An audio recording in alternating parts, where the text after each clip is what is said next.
구약성경은 929장으로 되어 있고 신약성경은 260장으로 되어 있습니다. 그래서 전체 1189장인데 구약성경 929장 중에 가장 많은 구절이 하나가 있습니다. 무려 3800번이나 반복되고 있는 말씀이 하나가 있는데 아주 짧습니다. 주께서 말씀하시길, 이게 3800번 반복되어집니다. 그러니까 구약성경 전체 929장 중에 3800번이라고 한다면 평균 4.55골로 주께서 말씀하니까 말씀을 들어라, 이런 의미일 것입니다. 66장 우리가 오늘 5절과 6절의 말씀을 살펴보았는데도 그 안에도요, 먼저 5절 앞부분을 보면 여호와의 말씀을 인하여 떠오는 자들아 그 말씀을 들을지어다, 이렇게 말씀하고 있습니다.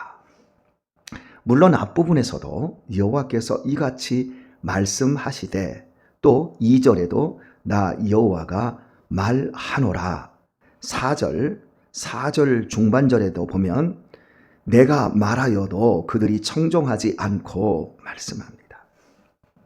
주님께서는 말씀하시는 하나님이라는 뜻입니다. 다른 표현으로 너희가 신앙생활을 하면서 가장 중요한 것이 무엇인 줄 아니? 그것은 듣는 거야. 하나님의 말씀을 청종하는 거야. 이렇게 우리에게 요구하고 있는 것이지요. 하나님은 말씀하는 하나님이시고 우리는 들어야만 되는 사람인 거지요. 신앙생활에 있어서 가장 기본적인 것은 하나님의 말씀을 듣는 겁니다. 여러분은 하나님의 말씀을 들을 때 여러분 속에 사건이 되고 여러분 속에서 그 말씀이 인생이 되어가고 있습니까?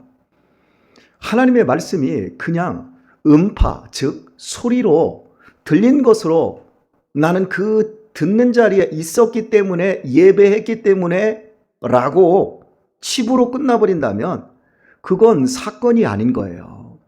하나님의 말씀을 들으라, 주께서 말씀하시길, 여호와께서 말씀하시기를 들어라 라고 했다면 그 말씀을 귀가 아니라 마음으로 받고 내 인생이 되어가고 있어야 그것이 듣는 것입니다.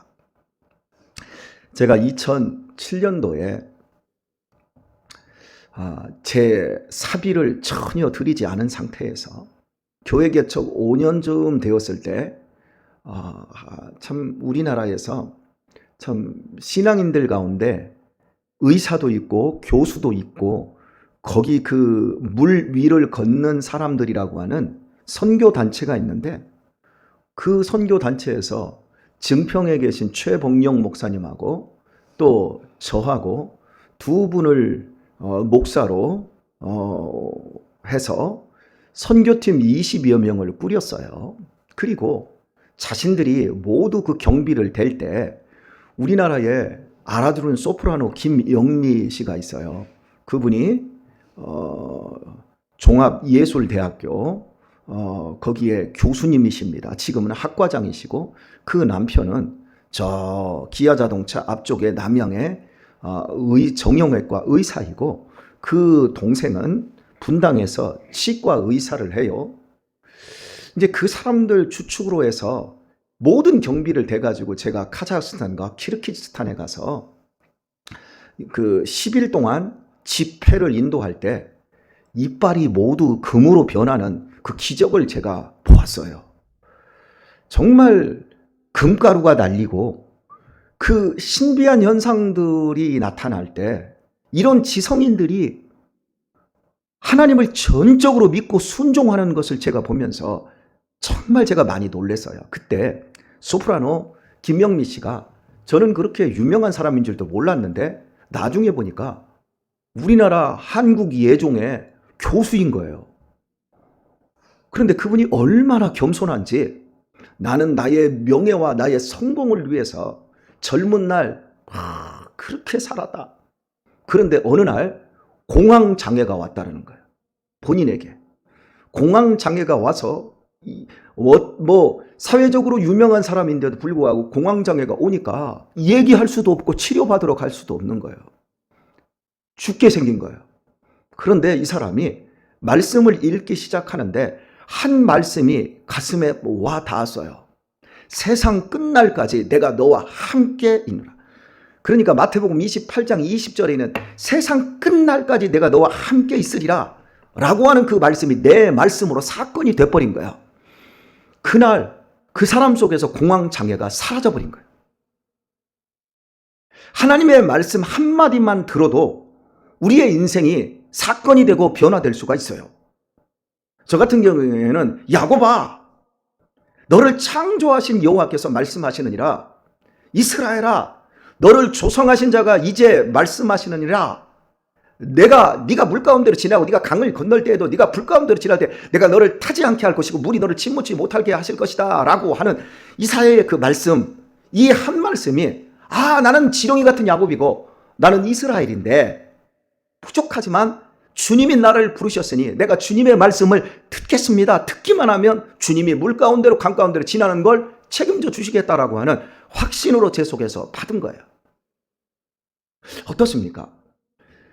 저는 우리 이명교 장로님을 보면 집에 가보면 항상 성경을 책상 위에 올려놓고 성경을 읽고 계시고 또 두 분이 교자상을 놓고 함께 예배드리는 모습이 제 속에 각인되고 있어요. 우리 아이들 역시도 이명규 장로님 댁에 가게 되면 할아버지는 맨날 앉아서 성경만 읽어. 말씀이 인생이 된 거야. 말씀이 인생이 되면 하나님이 책임져 주십니다. 말씀이 우리의 안에 사건이 될 때 우리의 인생은 달라지게 되어 있어요. 변화되게 되어 있어요. 모든 병마와 모든 어둠들은 물러가는 줄 믿습니다. 그렇습니다. 그러니까 구약 성경에서 무려 이스라엘 백성들을 향하여 3,800번이나 주께서 말씀하시니 너희는 들어야 된다, 이렇게 이야기를 하고 있는 것이죠. 교우 여러분, 우리가 기도하러 이 새벽에 나오지 않았습니까? 그런데 우리 교회 새벽 기도에는 이상하지 않습니까? 보통 대개는 새벽 기도에 나왔으면 설교는 거의 5분에서 10분 설교 같지 않게 간단하게 하고 나머지는 부르짖고 막 기도하는데 왜 우리는 새벽 기도 시간을 거의 말씀으로 채우고 있는가? 이미 아시는 분들은 아시겠지만 하나님의 말씀을 받지 않고 기도하는 건 거의 무당신앙으로 가버립니다. 너희는 먼저 그의 나라와 그의 의를 구하라. 그리하면 이 모든 것을 너희에게 더하여 주시리라. 우리의 기도는 내 뜻과 내 편의와 내 욕망을 구하는 것이 기도가 아니라 하나님의 뜻을 구하는 거지. 하나님의 뜻을 순종하기 위해 그 뜻을 받아내는 거예요. 우리가 하나님의 뜻을 모르겠다고요? 죄송합니다. 웃기지 마세요. 하나님의 말씀을 알면 거룩하게 살아라. 사랑하며 살아라. 남 속이지 말고 너도 속이지 말고 물질에 잡히지 말고 오직 하나님의 영광을 위해서 살아라. 하나님의 즐거움을 위해서 살아라. 여러분, 우리 안에서 이미 하나님의 뜻을 다 알아요. 그런데 내 뜻을 관철시키고 싶어요. 하나님의 뜻은 뒤로 물려놓고 내 뜻을 관철시키고 싶으니까 나는 하나님의 뜻을 모르느니 이러면서 하나님의 뜻이 어디 있습니까? 이러고 있는 거지. 우리의 시커먼 속을 하나님은 다 알고 계세요. 그래서 우리가 기도할 때 하나님의 뜻을 제가 분명히 압니다. 그런데 내가 이 뜻에 순종하기 힘드니 하나님 힘을 주소서. 오늘 또 도와주소서. 이러면서 그 하나님의 뜻을 이루기 위해 하나님으로부터 힘받기 위해 기도해야 되는데 말씀을 몰라버리면 우리의 기도는 다 기복주의로 가버려요. 세상 사람과 다를 것이 없는 기도가 되어져 버리는 거예요. 그래서 기도하기 전에 말씀의 은혜를 받아야 합니다. 말씀을 붙잡고 말씀을 딱 붙잡으면 이 자리에서 우리가 기도를 얼마 하지 못해도 여러분이 집으로 돌아가면서 말씀 가지고 집으로 돌아가면서 그래 내가 오늘 말씀 가지고 살아야지. 그러면 그때부터 기도가 되기 시작하는 거예요. 그래서 말씀을 기도로 녹여낼 수가 있는 거예요. 그래서 제가 20년 동안 이 자리에서 그 새벽 기도를 인도하면서 제 아내 한 사람을 놓고도 똑같이 지금처럼 설교, 제 아내가 여보 저 앉아있다가 나랑 둘이잖아. 작작 좀 해라. 그래도 나는 작작해야 되겠어. 하면서 고집스럽게 지금까지 그리워해 왔어요. 그래서 열광적으로 기도하시는 분들, 말씀보다는 막 기도를 밖으로 뿜어내어서 아우 시원해 라고 느끼시는 분들은 우리 교회 새벽 예배를 보면 저 사람들이 기도하러 온 거요, 잠자러 온 거요 이렇게 느낄 수 있어요. 하지만 여러분들이 제 이 새벽 예배를 듣고 드리고 또 말씀을 붙잡고 이 말씀대로 살기 위해서 오늘 말씀이 나를 지배하고 생각난다면 여러분은 큰 유익과 참된 기도의 능력들을 응답을 맛보는 대로 나아가는 줄 믿습니다. 여러분 성경을 한번 우리가 보시면 예수님께서 사역을 하시는 현장을 보면 종교인들에게 욕을 하세요. 그런데 그 종교인들은 제가 여러분에게 아주 세세하게 바리새인들에 대해서 말을 했지만 그들은 하나님의 말씀에 달통한 사람들이었어요. 예를 들면 랍비어라고 하는 바리새인들 가운데, 서기관들 가운데 말씀을 전하고 그 시대의 종교 지도자로서 사람들에게 존경받는 사람들이 랍비였습니다. 랍비가 되는 첫 번째 조건이 13세 이전에 창세기, 출애굽기, 레위기, 민수기, 신명기를 외워야만 랍비가 될 수 있는 자격을 얻어요. 13살 이전에. 그러니까 예수님하고 논쟁을 붙었던 서기관들은 신동이에요, 말씀에. 자, 한번 여러분에게 물어보십시다. 김경순 권사님도 성경 읽으셨잖아요. 예. 창세기 22장에 뭐가 나와요? 이렇게 물어봐도 몰라요. 그런데 창세기는 50장이고 출애굽기는 40장이란 말이에요. 그 레위기는 27장이란 말. 이걸 처음부터 끝까지 토시 하나도 놓치지 않고 외운 사람들이 랍비예요. 그런데 그 랍비들을 향해서 예수님이 그 랍비 중에서 뽑힌 사람들이 제사장, 대제사장이란 말이에요. 그들이 인생을 쓰레기처럼 사는 사람들이 아니라 성전 안에서 얼마나 아름답게 성경 중심에 앉아가지고 그 사람들을 통해서 하나님의 말씀을 증거하고 이러는데 그 사람들을 향해서 예수님께서 저 여우 새끼라고 그랬어요. 여우. 헤롯 같은 사람을 여우, 대제사장을 향해서는 이 독사의 새끼야. 그러니까 다른 표현으로 오늘날로 표현을 해봅시다. 저같이 설교 잘하고 이 교회의 중심에 있는 저 같은 사람을 예수님이 오셨다 그러면 저한테 이 자리에 오시더니 앉지도 않으시고 독사의 새끼야, 너 그 자리에서 내려와. 그리고 여러분들을 향해서도 그렇게 하실 수 있다는 얘기예요. 무엇 때문에? 말씀이 단어와 문장으로 머릿속에 달달달달 외워지고 입으로 술술술술 나오는 것이 말씀이 아니라 말씀이 우리 안에서 사건이 되고 삶이 되고 인격이 되지 않으면 그건 믿는 게 아니란 말이에요. 그래서 여러분에게 제일 중요한 건 하나님의 말씀을 하는 거예요. 저는 내년에 우리 성도님들이 이 성경 일독하는 일에 미션을 한번 해보려고 해요. 성경을 스마트폰 딱 켜놓고 귀로 들으면서 오늘 10장 듣고 그런 거 말고 내 눈으로 듣고 내 눈으로 보고 입으로 읽어내는, 그래서 교회 밴드에다가 나 오늘 이만큼 읽었어요. 오케이 패스 이러면서 거기다가 다 올려서 한번 하나님의 말씀을 읽게 하고 싶어요. 말씀을 내가 읽을 수 있음에도 불구하고 읽지 않고 있다? 물론 말씀을 글자를 잘 못 읽으시는 분들은 그럴 수 있어요. 하지만 읽을 수 있는 분들은 읽어야 돼요. 저는 우리 교회 청년들, 똘똘한 청년들이 참 많아요. 저는 그 청년들을 보면 안타까운 게 이거예요. 그들은 자신들의 그 삶과 자신들의 지금 신앙의 수준으로 만족을 해요. 만족하니까 문제가 되는 거예요. 저는 걔네들의 그 좋은 머리와 좋은 인격을 가지고 말씀에 열심을 내면 하나님께서 걔네들을 얼마나 풍성하게 쓰실 것에 대한 기대가 이 안에 있는데 설교를 안 들어요. 주일날 한 번 와서 그냥 설교 한 번 듣고 말지 새벽에 나가는 말씀, 금요일에 나가는 말씀을 하도 안 들으니까 제가 5분 설교 시작한 거 아시죠? 모르세요? 5분 설교라도 해서 좀 틀어라. 말씀을 틀어야 삶을 풍성하게 살아요.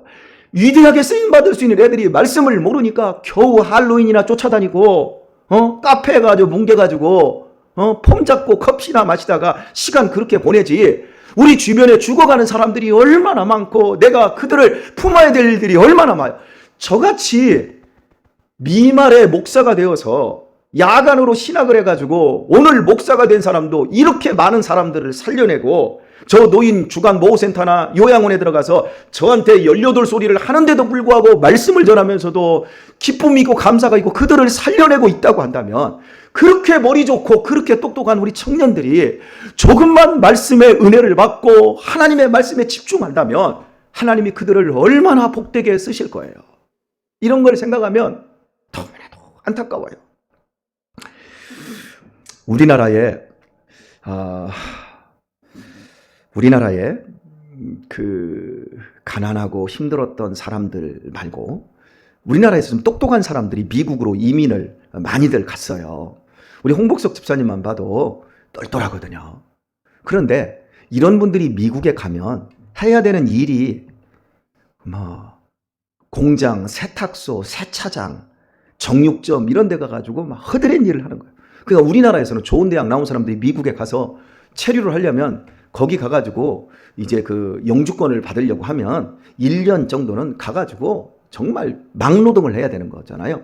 그런데 우리나라 사람들이 미국에 가서, 엘리트들이 미국에 가면 제일 하층민이잖아요. 가서 깜짝 놀라는 게 하나가 있대요. 그게 뭐냐면 세탁소나 세차장에 보게 되면 토요일 날이 제일 바쁘다라는 거예요. 왜 제일 바쁘냐면 흑인들이 엄청나게 세차장으로 몰려오고 세탁물을 가지고 막 온다라는 거예요. 그러면 우리 한국 사람들이 정신없이 세차해야 되고 또 너무 분주하게 세탁물을 처리해서 저녁 때까지 깨끗하게 해야 된답니다. 왜 흑인들이 토요일이면 그렇게 많이 몰려드냐면 내일 교회 가려고 차 깨끗이 씻고 최고로 옷을 깨끗하고 단정하게 입기 위해서 시꺼먼 흑인들이 세탁물을 가지고 양복을 가지고 양장을 가지고 자기 차를 가지고 온다라는 거예요. 여러분, 저는 그런 얘기를 들을 때 흑인들이, 미국 사회에서 천시받는 흑인들이, 백인들이 다 모든 걸 부여잡고 백인 마음대로 하는 그 사회에서 그 흑인들이야말로 하나님의 말씀을 얼마나 사모하고 그들이 예배를 얼마나 아끼는지를 볼 수 있는 대목 아닙니까? 저는 우리 교회에 주일에 보면 회사는 좋은 옷 입고 갈 거예요. 그런데 교회 오실 때 보면 정말 아무것도 아닌 옷들을 그냥 입고 오는 것, 물론 하나님 앞에서 우리의 마음을 드려야 되고 우리가 단정히 행하는 것은 우리의 외모가 아니라 우리의 속사람이라고 하는 것 저도 잘 알고 있습니다. 그런데 우리가 하나님의 말씀을 듣는 자리를 우리 스스로가 무시한다면 과연 그 말씀의 은혜를 받을 수 있을까요? 주일의 성패는 토요일에 결정이 돼요. 새벽 기도의 성패는 그 전날 밤에 결정이 돼요. 내가 내일 새벽에 새벽 기도를 나가겠다 그러려면 그 전날 밥을 일찍 먹고 모든 걸 정리하고 일찍 잠자리에 들어야 되지. 주일날을 준비하면서 청년들이나 젊은 사람들이 밤 12시, 1시, 2시까지 영화 보고 밖에 무슨 축제 있으면 돌아다니고 그러다가 피곤해 지쳐서 주일날 아침에 교회 오면 말씀이 들어갈까요? 안 들어갈까요? 안 들어가지요. 그러니까 신앙생활은 내가 양다리 걸쳐놓고 한쪽은 세상 한쪽은 교회 걸쳐놓고 내 필요에 따라서 움직이는 것이 아니라 신앙생활은 하나님의 말씀대로 순종하고 올인하는 것입니다. 교회 생활과 세상 생활을 구분하는 것이 아니라 교회의 신앙생활을 기반으로 해서 세상으로 나가는 겁니다. 목사를, 장로님을, 권사님을 순종하고 잘 섬겨드리는 것을 통해서 내가 세상 사람들도 잘 섬겨주는 것으로 나가야지, 목사만 무조건 섬겨놓고 세상 사람들은 무조건 무시하는 것으로 나간다면 그 사람의 신앙은 잘못된 것이지요. 오늘의 말씀을 맺도록 하겠습니다. 제가 운전을 하다 보면 사람들이 신호등을 무시하고 가는 사람들이 참 많다는 걸 느껴요. 신호등 따라가야 됩니까? 앞차가 그냥 신호등 무시하고 확 가버리면 뒷차도 따라가요 또? 그러면 여러분, 앞차 신호등 무시하고 앞차 따라가야 됩니까? 사람이 신호등 따라 가야 안전해요. 그런데 앞차 따라서 신호등 무시하고 가잖아요. 지금은 빨리 가는지 몰라요. 그 사람 반드시 언젠가는 사고 납니다. 맞지요? 우리가 인생을 살아가면서 사람 따라가요. 시류를 따라가요. 문화를 따라가요. 문화가 이러니까 너도 나도 다 이러니까 뭐 그렇게 가도 되지. 여러분, 그게 얼마나 무서운 일인지를 세상 사람들은 몰라요. 아니, 믿음의 사람들도 모르는 사람이 너무 많아요. 사고 납니다. 우리 앞길에 하나님의 말씀이 길이 되고 인도자가 되고 있습니다. 말씀 따라가는 성도가 되었으면 좋겠습니다. 말씀 따라가야 됩니다. 이 교회 우리 말씀 따라가도록 하십시다. 주께서 오늘 이 새벽에도 말씀하셨습니다. 말씀을 따라가라. 3,800번이나 말한 것처럼 내가 오늘 이 새벽에도 너희들에게 말씀 따라가라고 했다. 너희들이 하나님의 뜻을 모른다고 다 알아. 너희의 욕망의 길을 따르지 말고 하나님의 말씀 따라 나를 부인하고 십자가를 지고 내가 원하는 길로 함께 가자. 그 길만이 안전한 길이고 그 길만이 승리하는 길이다. 오늘 주님께서 우리에게 이렇게 말씀하십니다. 이 하루도 말씀 안에서 말씀 따라 승리하시기를 우리 주 예수님의 이름으로 축원합니다.